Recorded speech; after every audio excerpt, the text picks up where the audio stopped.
प्रिय विद्यार्थियों, उछल किताब जो अॼु पाण आख़िरी चैप्टर 13 चैप्टर करे चुका आहियूं। पाण अॼु लास्ट चैप्टर कंदासीं 20वीं सदीअ जो धर्म। अचो त ॾिसूं 20वीं सदी जो धर्म मज़मून में लेखक कहिड़ा वीचार ज़ाहिर कया आहिनि। त हिन में ॿुधाए थो त हिकिड़े ॾाहे जो चवणु आहे त मनुष्य थींदो ईअं जहिड़ो संदसि धर्म आहे। जहिड़ो कंहिंजो इष्ट हूंदो तहिड़ो ई पुॼारी बणिबो।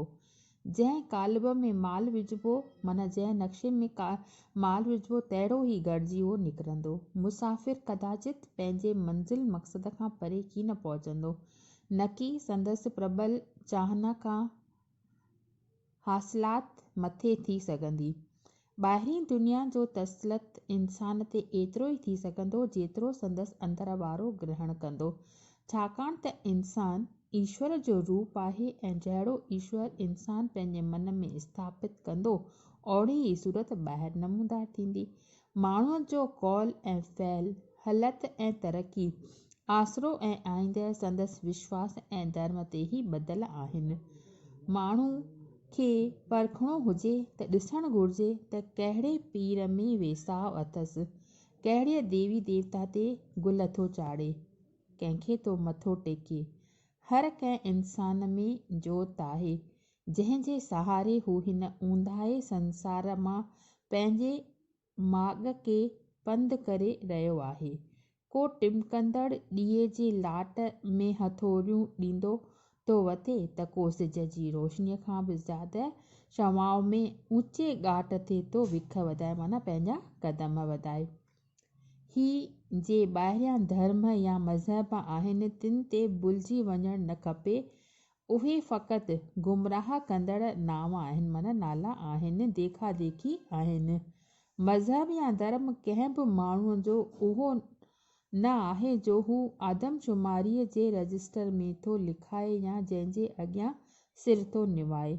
माण्हूअ जो धर्म वास्तव में उहो अक़ीदो आहे जंहिं में खेसि अटल विश्वास या यकीनो आहे, जंहिंजे वसीले हिन दुनिया में सफ़र करे थो ऐं ॿीअ दुनिया लाइ समर थो ठाहे, माना सामान थो ठाहे, तोशो थो ठाहे।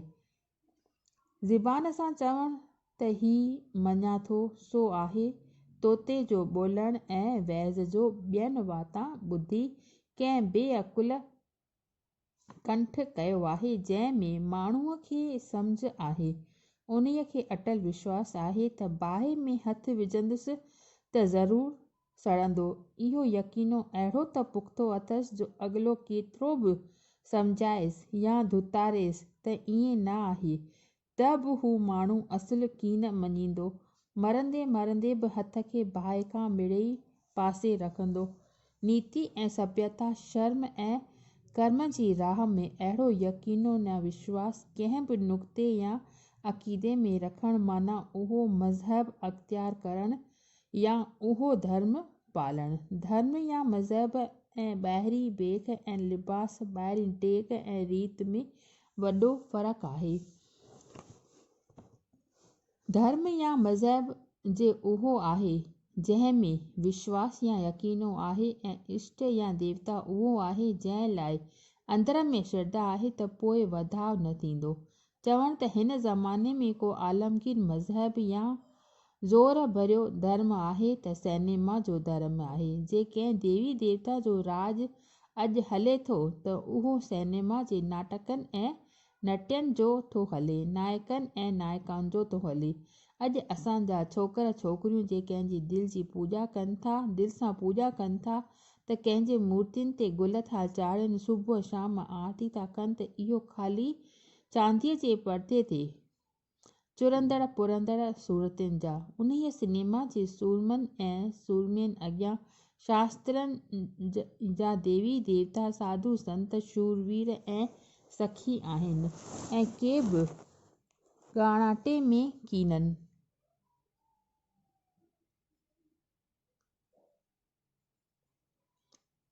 हशामनि जा हशाम कम कार छॾे सुध ॿुध भुलाए, ततीअ थधीअ कलाकनि जा कलाक टिकेट दरीअ ते अॻियां निमाणनि नेणनि सां पिया वॼाईंदा त सिनेमा जा पुॼारी कॾहिं था दरी खोलनि। भेटा क़बूल कनि ऐं वाॼाईंदा त सिनेमा जा पुॼारी कॾहिं था भेटा क़बूल कनि। शेवकनि जी न भेद आहे हिंदू मुस्लमान जो, न यहूदी ईसीअ जो, न मर्द ज़ाल जो, न सॻे ऐं नातवान जो। ही उहो मंदरु आहे जिते जेको भेटा ॾिए सो दर्शन करे। हीअ उहा तीर्थ यात्रा आहे जिते रवाजी सबुर खपे, ऊंदहि में दम साधण जो योग ऐं बल खपे, खीसे में 2-3 रुपया खपनि। सिनेमा जे धर्म जे आॻाटिन धर्मनि खां घणी वधीक कशिश आहे ऐं सुध-बुध विञाइण जी ख़ासि शक्ति आहे। जे माण्हू फ़रेब ऐं चोरीअ, अयाशीअ ऐं बदकारीअ खां बिन्ह परे आहिनि, से सिनेमा जी फ़िल्मुनि में आयल आहिनि ऐं चोरनि, डाकुनि, बाज़ारी औरतुनि ऐं दूतनि ते पाण फ़िदा करण लाइ तयारु आहिनि। बदकार नारियुनि जो सही कयल फ़ोटनि खे साह सां सांढणु, पंहिंजे सुम्हण जे कमरे में टंगणु वग़ैरह वग़ैरह। सिनेमा जे सुख लाइ सिनेमा साक्षात ईश्वर जो दीदार दर्शन आहे। इन्हीअ सिदक़ करे सिख सिखियाऊं कीअं रुसजे, कीअं परचजे वग़ैरह ॻाल्हियूं इन्हीअ सां ॾिसण में मिलनि थियूं। त अॻिते ॿुधाए थो त तपस्या कंदा आहिनि त अंदर जो तख़्त माणियूं या सुर्गपुरीअ जो सैर करियूं। हींअर रुॻो सिनेमा जी ओट पकड़ण सां अंदर जे आख़िरी ऐं अंदर जे सब्ज़ परियुनि में मेनकाउनि जा वधीक मन मोहींदड़ अप्सराउनि जी सुहिबत थी नसीब थिए। नौकर ऐं पौरियत बि तुच्छ भेटा आछे 2-2.5 कलाक पास्तान मां पेर घुमाए अचे ऐं सुर्ग जी सूंहत ॾिसे त सिनेमा जो धर्म जेको मर्ज़ आहे उहो हर कंहिंजे मथां छायल ॾिसिजे थो। त इन में इहो सॼो ॿुधायो अथई। अॻिते ॿुधाए थो त ईअं न सम्झो त सिनेमा जो धर्म असलियत खां ख़ाली आहे। घणनि धर्मनि खां हिन धर्म में असलियत जो मादो ज़्यादा ऐं वधीक आहे। हिन धर्म में ज़ोर ज़बरदस्ती कान्हे, लालच कान्हे, फर्ज़ी ख़्याल ऐं वहम कीन आहिनि।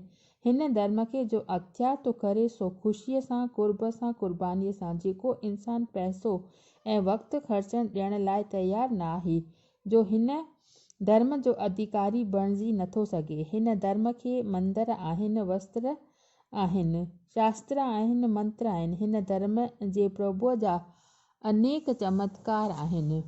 हिन धर्म खे नवाण आहे, ताज़गी आहे, चिल्को आहे। हिन धर्म में नाज़ आहे त न्याज़ पिणु आहे। हिन धर्म जी सभ खां वॾी वस्फ़ हीअ आहे त ॿिया धर्म रुॻो वात सां था आखिनि त जगत मिथ्या आहे, जीवत फ़ना आहे, संसार माया ॼार आहे, पर ही धर्म हक़ीक़ी तरह मिथ्या ऐं माया खां जीअरा चुरपुर कंदड़ जीव थो बणाए ऐं चलाए, रुआरे ऐं खिलाए ऐं काग़ज़ जहिड़ी चीज़ याने सेल्यूलाइट खे कल में विझी फेराए गेराए सवा घड़ीअ जी सृष्टि थो रचाए। त मतिलबु चवण जो इहा आहे त ॿिया धर्म जेके आहिनि असांखे उन जे लाइ तमामु घणो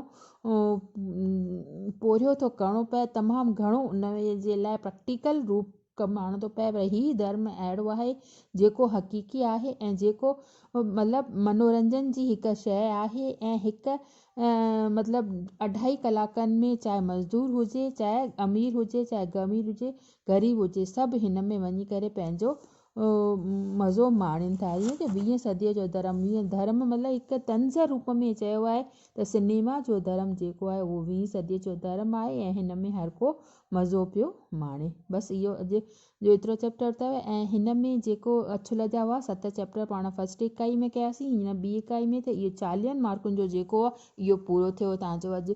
ऐं उनखां पोइ पाण जेको कंदासीं पूरब ज्योति। त पूरब ज्योति जेको आहे, पूरब संदेश जेको किताबु आहे उहो उन में गौतम बुद्ध जी जेका जीवनी ॾिनल आहे त हिकु हिकु पैरा खणी करे त मां तव्हांखे हींअर ऑनलाइन क्लास हली रहिया आहिनि, सम्झाए कोन सघंदसि, त उनजो छा मां नंढे रूप में सार रूप में पूरब ज्योति जेको किताबु आहे उहो तव्हांखे उनजी जेका मीनिंग आहे उहा ॿुधाईंदी हलंदसि। त नेक्स्ट पाण किताबु कंदासीं पूरब संदेश। त पूरब संदेश में गौतम बुद्ध जी जेका नंढपिण खां वठी करे लास्ट तपस्या जो निर्वाण पद कीअं हासिलु कई उन जे बारे में पाण ॼाण हासिलु कंदासीं। त उछल किताब में जेके बि रेफरेंस आहिनि, जेके नंढा सुवाल आहिनि, जेके वॾा सुवाल आहिनि, उहे तव्हां घर में तयारु कयो ऐं थी सघे थो त हींअर 1 डिसंबर खां तव्हांजा कॉलेज खुलनि ऐं अची करे उहे मूंखे कापी में नोट्स ॾेखारिजो ऐं मां तव्हांखे उहे सॉल्व करे ॾींदसि। जेके बि तव्हांजूं उलझन हुजनि, जेके बि तव्हांजूं शंकाऊं हुजनि, उहे पाण आम्हूं साम्हूं वेही करे दूरि कंदासीं। बसि अॼु एतिरो ई।